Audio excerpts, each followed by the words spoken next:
ଥରେ ଏକ ଶାନ୍ତ ଜଙ୍ଗଲରେ ଜଣେ ବୃଦ୍ଧ ସନ୍ନ୍ୟାସୀ ରହୁଥିଲେ। ସେ ବହୁତ ଶାନ୍ତ, ଦୟାଳୁ ଏବଂ ପ୍ରକୃତି ପ୍ରେମୀ ଥିଲେ। ସେ ଦିନକୁ 3 ଥର ଧ୍ୟାନ କରୁଥିଲେ ଏବଂ ତାଙ୍କ ପାଖକୁ ଆସୁଥିବା ସମସ୍ତ ପ୍ରାଣୀଙ୍କୁ ଭଲ ପାଉଥିଲେ। ଗୋଟିଏ ଦିନ ଯେତେବେଳେ ସେ ଏକ ଗଛ ତଳେ ଧ୍ୟାନ କରୁଥିଲେ, ଏକ ଛୋଟ ନୀଳ ପକ୍ଷୀ ଆସି ତାଙ୍କ ସାମ୍ନାରେ ବସିଲା। ଏହି ପକ୍ଷୀକି ଦେଖି ସନ୍ନ୍ୟାସୀ ହସି ହସି ତାଙ୍କ ପାଇଁ ଧାନ ଛାଡ଼ିଲେ। ପକ୍ଷୀଟି ପ୍ରତିଦିନ ଆସିବାକୁ ଲାଗିଲା।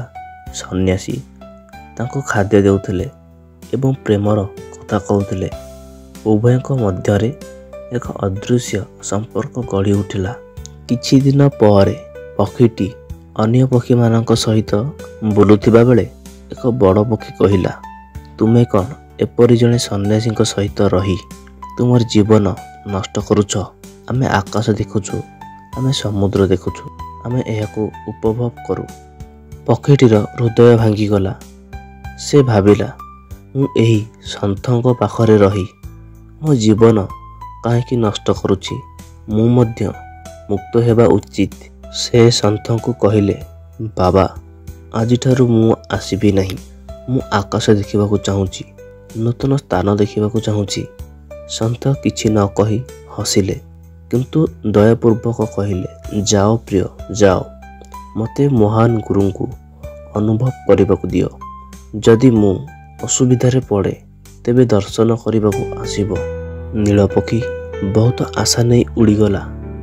ଅନେକ ଦିନ ପର୍ଯ୍ୟନ୍ତ ସେ ସମୁଦ୍ର, ପର୍ବତ, ଗ୍ରାମ, ସହର ଦେଖିଲା, କିନ୍ତୁ ସନ୍ଥଙ୍କ ପାଖରେ ଥିବା ଶାନ୍ତି ପରି କୌଣସି ସ୍ଥାନ ସେ ପାଇଲେ ନାହିଁ।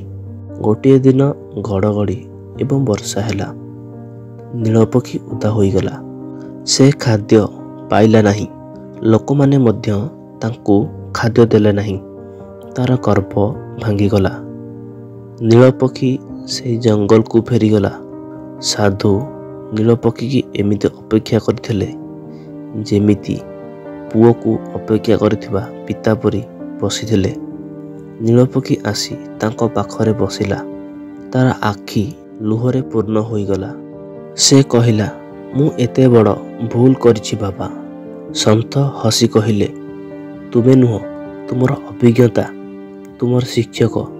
ଜୀବନ ସେହିଠାରେ ସର୍ବୋତ୍ତମ ଯେଉଁଠାରେ ମନ ଶାନ୍ତିରେ ଥାଏ।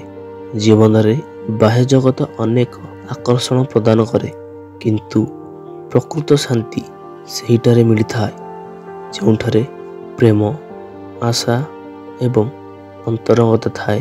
ଯଦି ଆପଣ ଏହି କାହାଣୀରୁ କିଛି ଶିଖିବାକୁ ପାଇଲେ, ତେବେ ଆମ ଚ୍ୟାନେଲକୁ ସବସ୍କ୍ରାଇବ୍ କରନ୍ତୁ ଏହିଭଳି କିଛି ନୂଆ କଥା ଶିଖିବା ପାଇଁ ଏବଂ ଭିଡ଼ିଓକୁ ଲାଇକ୍, ସେୟାର କରନ୍ତୁ।